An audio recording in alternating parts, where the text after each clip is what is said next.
نحن نقص عليك أحسن القصص بما أوحينا إليك هذا القرآن وإن كنت من قبله لمن الغافلين. أعوذ بالله من الشيطان الرجيم. بسم الله الرحمن الرحيم. اذهبوا بقميصي هذا فألقوه على وجه أبي يأت بصيرا وأتوني بأهلكم أجمعين. Allahu Akbar. So that's the pardon of Yusuf alayhi salatu wassalam. We concluded and we impressed upon fellow listeners and viewers to imbibe this amazing quality of forgiveness and pardon, which is an attribute most beloved and dear to Allah subhanahu wa ta'ala.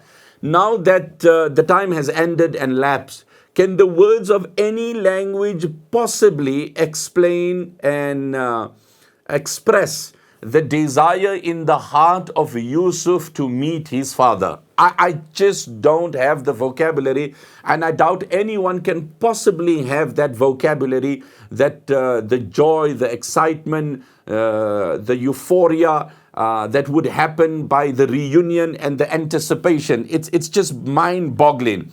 So he says to his siblings, now you may return back, and just imagine the joy with which they go back now. So we know there's been back and forth over these years. They come in for food, they come in for grain, then they bring in Binyamin. Then it's this whole saga about Binyamin being detained and the brother and going back.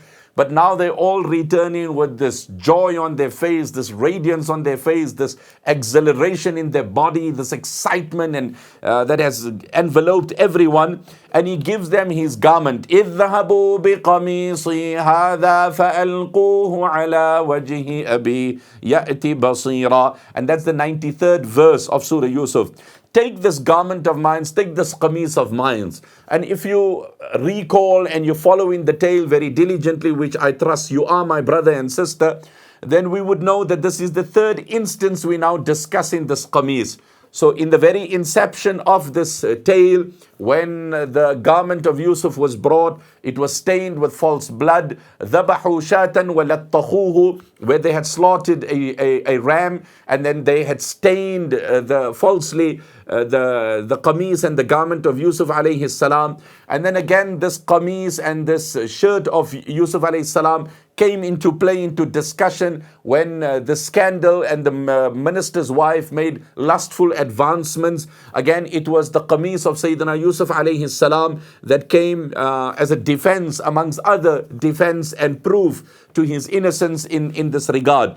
And yet this is the third instance in this tale where again it is this very qamis of Sayyidina Yusuf alayhi salatu wassalam, where he says, اذهبوا بي, so take this garment of mine, فألقوه على وجه أبي, and just drop it on the face of my father. Just take it and go and drop it on the face of my father. يأتي بصيرا, his vision and his sight will be restored. So the eldest brother, Yehuda, which most argue was the eldest, he asked his siblings that, can I have the honor of taking the garment, because unfortunately I had to be the bearer of bad news as well. I had to be the bearer of bad news previously, where I went to the father and made up the story and say that that Yusuf has been devoured by a wolf, and now allow me the opportunity that I can be the bearer of good news. I can be the bearer of good news. So this privilege was conferred upon him, because obviously when it comes to good news, anybody is ready to convey the good news. But the bad news is quite challenging to convey. So be it as it may, they leave with this excitement, with this joy. Can you just imagine the social discussions as they're moving along?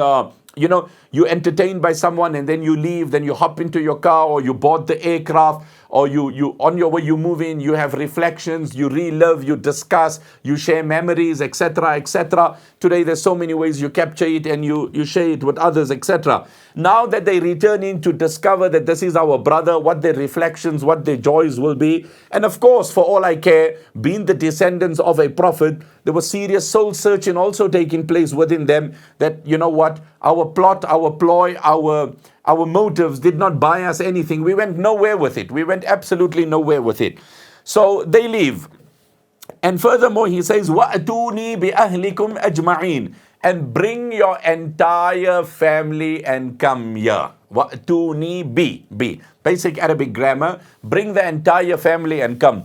Qurtubi writes amazing, that his actual passion was his parents. Father was biological. Mum was his maternal aunt whom his dad had married. So she was a mother to him from two perspectives. A, because she was now wedded to his father. And also the hadith we learn, al-khalatu bi manzilatil that your maternal aunt plays the role of your mum. So even if hypothetically she was not wedded, just the fact that she was his late mum's sister, that is also the role of a mother, more so when his father had wedded his sister-in-law. So he was more passionate to be reunited with his father and his mum as such. But, and this is mentioned in Qurtubi, he found it disrespectful to tell his brothers that bring my father here, or tell my father to come here, or to subject him to come here. Because obviously as a son, I should present to my father. But then he was in power, he was on the throne, and he wanted to relocate his parents for a better life and a greener pasture.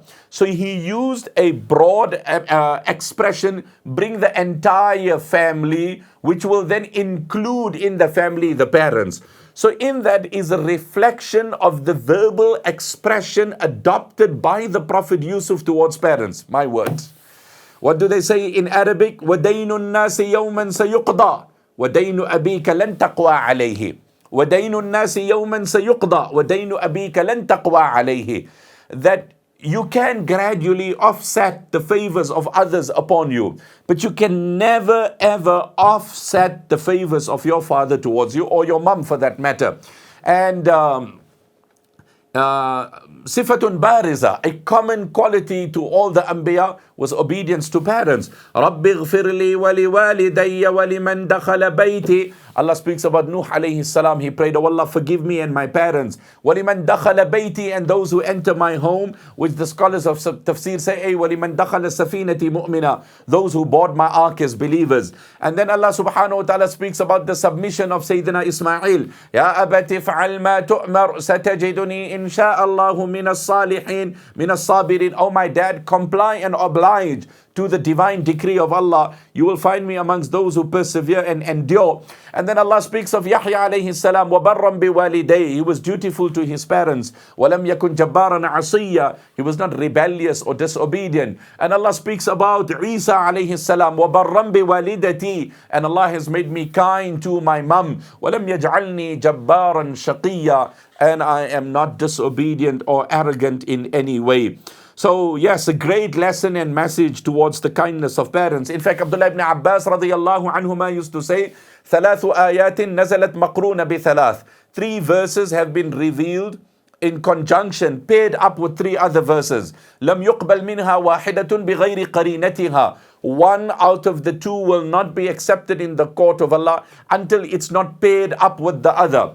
And what are these 3 verses? أطيعوا الله وأطيعوا الرسول فمن أطاع الله ولم يطيع الرسول لم يقبل منه أقيموا الصلاة وآتوا الزكاة فمن صلى ولم يزكي لم يقبل منه أن اشكر لي ولوالديك فمن شكر الله ولم يشكر لوالديه لم يقبل منه.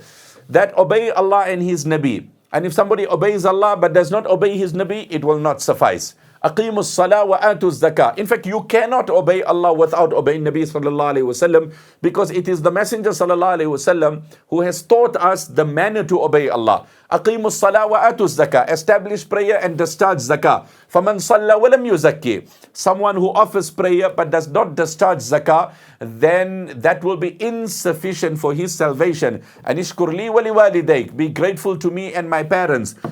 Be grateful to me and be grateful to your parents. That's the command of Allah subhanahu wa ta'ala. فَمَنْ شَكَرَ اللَّهَ وَلَمْ يَشْكُرْ لِوَالِدَيْهِ. If someone is obedient to Allah but is not obedient to his parents, then that will not suffice for his salvation. So here they leave with excitement, with joy, with exhilaration, that they're going, they're talking, they smile, there's cheers. And you know, in English they say, acceptance leads to cheers, and expectation leads to tears. When you have the approach of accepting in life, whatever comes your way, you accept it, then ultimately it will give you cheers. But if you're having this high levels of expectation, he needs to deliver, she needs to give, they need to deliver, then that's going to inevitably land you into tears. Why? Because you're having high expectations in an underperforming world. I often say, from my own 2 decades of marital counseling, a large chunk of our marriages are breaking down because the couple are entering into the institution of marriage with great expectation. So I thought he'll do this for me, and I thought she will do this for me. Let's wait, let's grow, let's develop, let it happen. But don't raise the bar of expectation. Don't keep too high hopes. Because when you have these high hopes, then you're putting yourself up for disappointment. You're putting yourself up for disappointment. So that's a very profound proverb and saying in English, that acceptance leads to cheers and expectation leads to tears. Anyway, they leave and they have this blessed garb and garment and shirt of Yusuf alayhi salatu wassalam. And that takes us to the next verse. وَلَمَّا فَصَلَتِ الْعِيرُ قَالَ أَبُوهُمْ إِنِّي لَأَجِدُ رِيحَ يُوسُفَ لَوْلَا أَن تُفَنِّدُونَ. How can you doubt the vision of a father? And more so when the father is a prophet. We know, I'm a parent and I know my own parents, and I'm sure all listeners and viewers who are parents will speak about this here. So many times as a parent, you have this intuition. You have this sudden feeling. You're abroad and then you just have a particular feeling regarding a specific child. And then you call home, how is so-and-so? How is Huzaifa? Or how is Humaira? Or how is Hamza? Or how is Talha? Whatever it is. You're concerned, and at that moment, you know, as a parent, Allah puts a thought in your heart or your mind, and subsequently you discover that at that time, that particular child had a glitch or a snag or a hiccup or something had happened, or some good news. But it's amazing how you have that inner feeling which ties up with an occurrence to that child at that time. So they leave Egypt. Sayyidina Yaqub is in Canaan. Some say the distance was 8 years and 8 days, 8 days distance. And some say it was much longer. There's, different historical narrations in this regard. So Yaqub alayhi salam is sitting with those around him. The brothers are returning. The Quran says, وَلَمَّا فَصَلَتِ الْعِيرُ. And when the caravan departed, separated, departed from Egypt, قَالَ أَبُوهُمْ. Their father said to those around them, Inni la ajidu riha Yusuf. I am getting the fragrance of my Yusuf. I am getting 80 years according to the narration of Ibn Kathir. So he says, Ibn Kathir says that Yusuf alayhi salam was dropped in the well at the age of 7. And then he was reunited with his father after 80 years. And then he lived for another 23 years. This is the view of Ibn Kathir. And others have explained a longer life, suggesting that he passed away at the age of 120. This is the difference, the different narrations that exist. So 80 long, tough years have lapsed. And the father is, but I'm getting the scent, the fragrance, the aroma of my Yusuf, provided you don't accuse me of being senile. Provided you don't say, oh no, you've been old, you've been aged, you in your own dreams, in your own thoughts, in your own assumptions, and you keep on saying it. And that's a song of the old man. He keeps on saying, crying. No, no. قال أبوهم إني لأجد ريح يوسف لولا أن تفندون. Again, the scholars tell us. What do they tell us, my respected brother and sister? The very Yusuf was lying in the well, just few doors away from Yaqub, in his infancy. But at that time, the father did not get the fragrance, because Allah had not intended for the father to discover the whereabouts of Yusuf at that time. 8 decades has lapsed, and now they traveling from a journey of 8 days or beyond, because the other views are much more longer and the distance was much greater. And suddenly he gets the fragrance.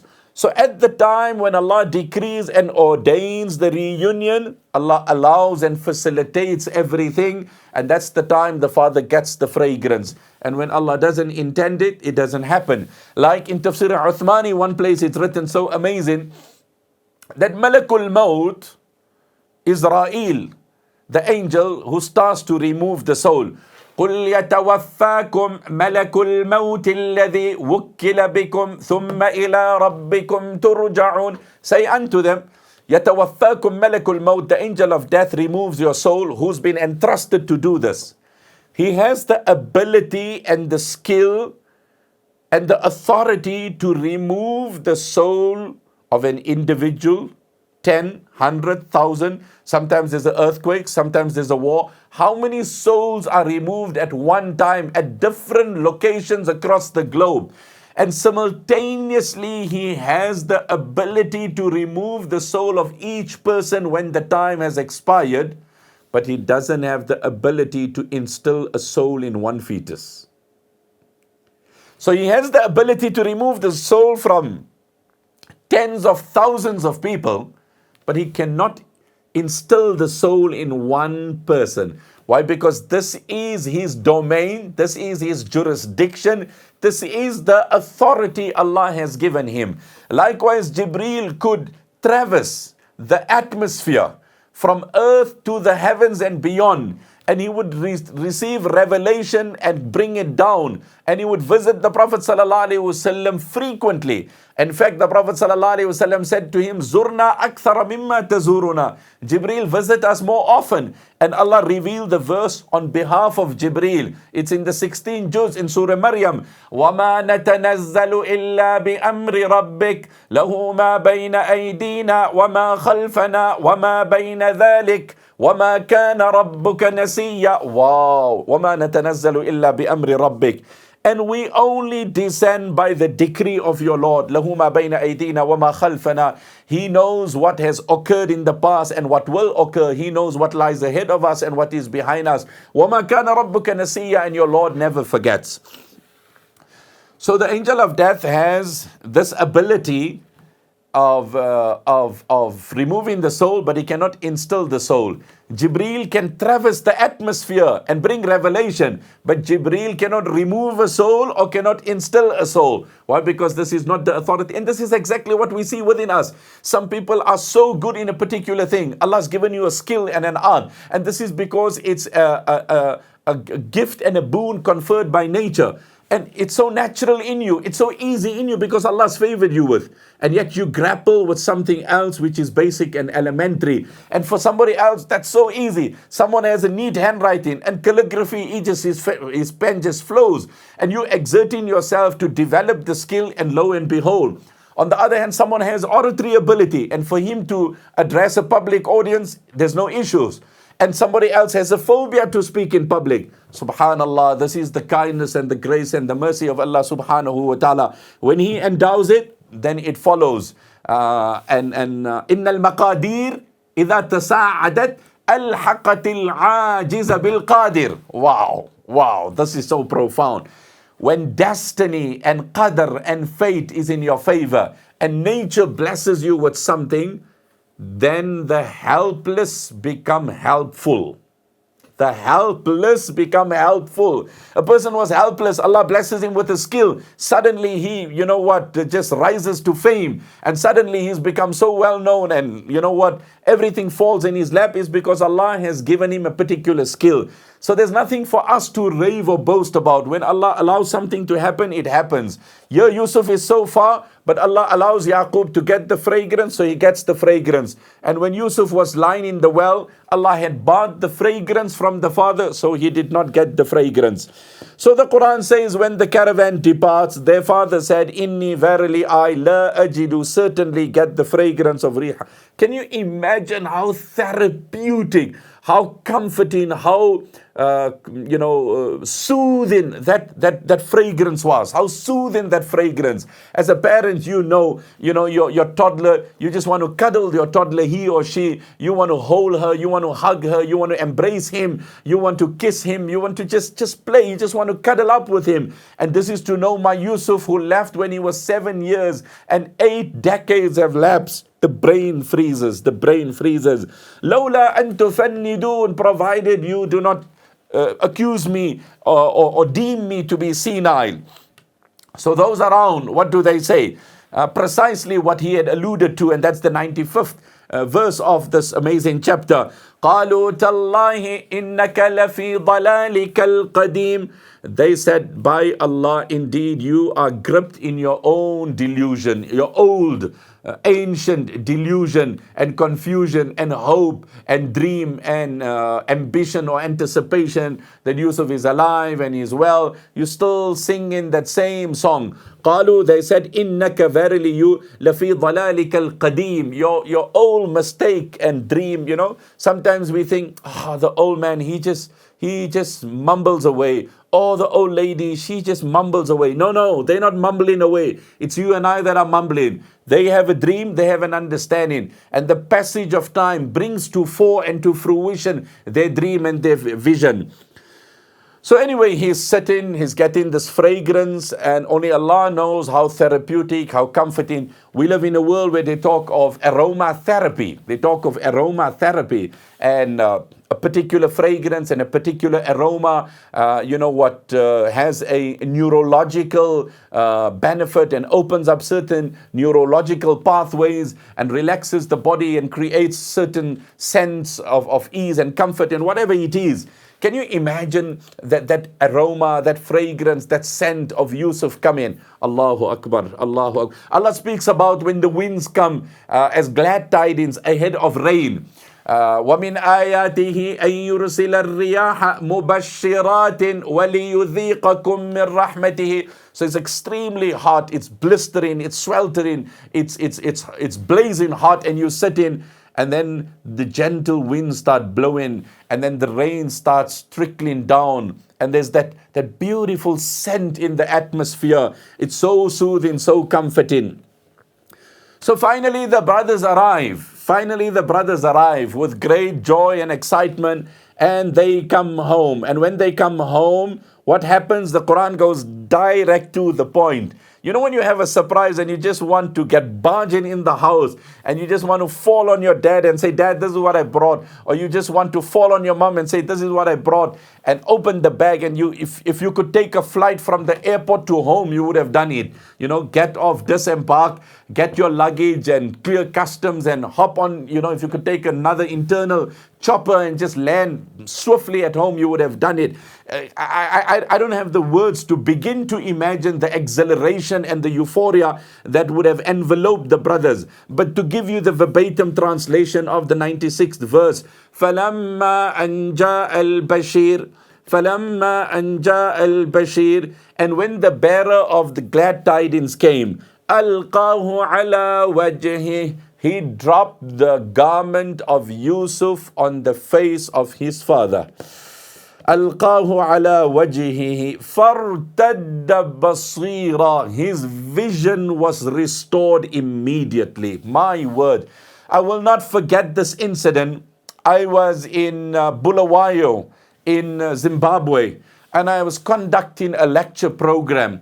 And then a brother shared an emotion with me which left an indelible impression in my heart and mind. And he said that one of the most emotional moments in my life was recently, that was at the time of my visit, where some doctors, and may Allah bless them, and in particular, I think there were some ophthalmologists, and opticians and optometrists, etc., but it was more to do with the eye, that were conducting some surgery in the rural areas for people who had lost their vision or their vision had dwindled. And due to lack of resources and lack of funds, unfortunately, there was no treatment that was instituted. But he said, Sheikh, that these ophthalmologists went in the rural areas with their basic equipment and they performed surgery. And as they performed surgery on the vision of these elderly individuals, their vision was restored. And when their vision was restored, it was so emotional, because now suddenly the granny could put a face to the voice that she was living with for so many years.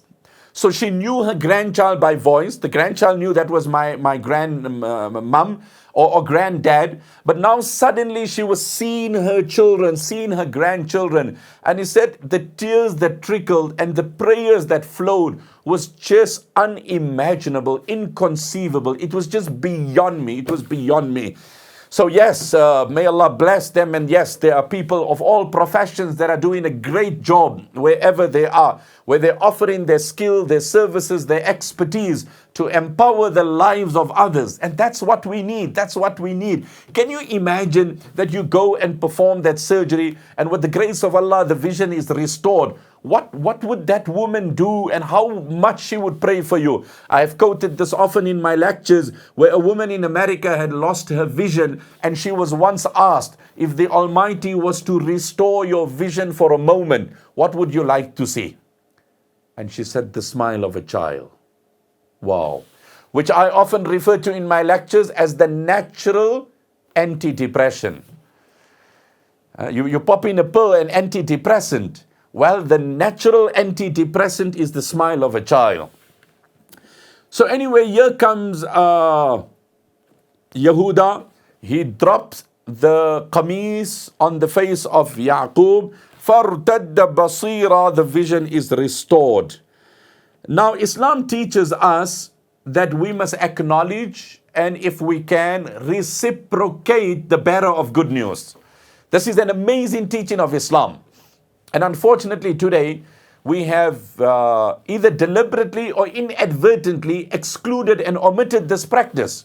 So when somebody brings good news to you, then the teachings of Islam is reward him. So the famous and the most authentic and sound proof of this is Ka'b bin Malik radiallahu anhu on the occasion of Tabuk, where the social boycott was imposed upon him and the other two Sahaba, Ka'b bin Malik radiallahu anhu, Hilal bin Umayyah and Murara bin Rabi'. And Allah references this in the 11th juz in Surah Tawbah. وَعَلَى الثَّلَاثَةِ الَّذِينَ خُلِّفُوا.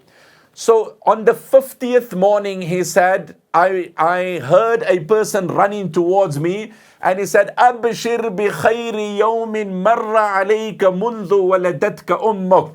Glad tidings to you, O Ka'b, for the greatest day that could ever dawn upon you from the day your mom gave birth to you. فَعَلِمْتُ. I realized that Allah has created an opening for us, and I fell into sajda. فَخَرَرْتُ سَاجِدًا. And when he came to me, I owned nothing other than the clothes that were on my body. And I said to him, I'm gifting you my own clothing. But of course, I cannot part with it at this moment because I need to clad and attire myself. But notwithstanding his crisis of not having surplus clothing, yet he acknowledged the bearer of good news. And do you know what, my brother and sister? You would be amazed to know this. When the bearer of glad tidings, that was Yehuda, came and he placed his the qamis of Yusuf on the face of Yaqub, and his vision was restored, and then there was this, of course, embrace and tears and crying. And this is mentioned on the strength of Hassan Basri, that Yaqub then said to the son of his, oh my son, you've brought good news to me, and I want to acknowledge you, and I want to thank you, and I want to reciprocate you, but you know for a fact there's nothing physical or tangible or material in this house that I can give you. Hence I sent you to the king to ask him for food and grain. You know the condition of poverty, penury, famine and drought in our lives. But neither do I want to omit the practice of acknowledging the bearer of good news.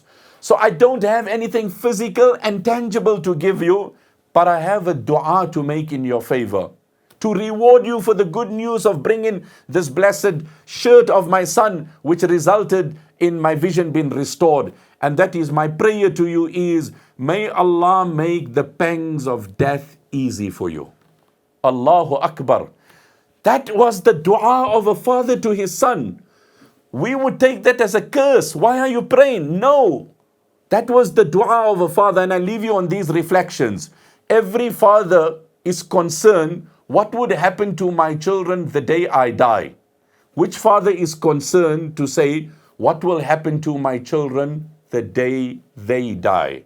وصل اللهم وسلم على نبينا محمد وعلى آله وأصحابه أجمعين والحمد لله رب العالمين.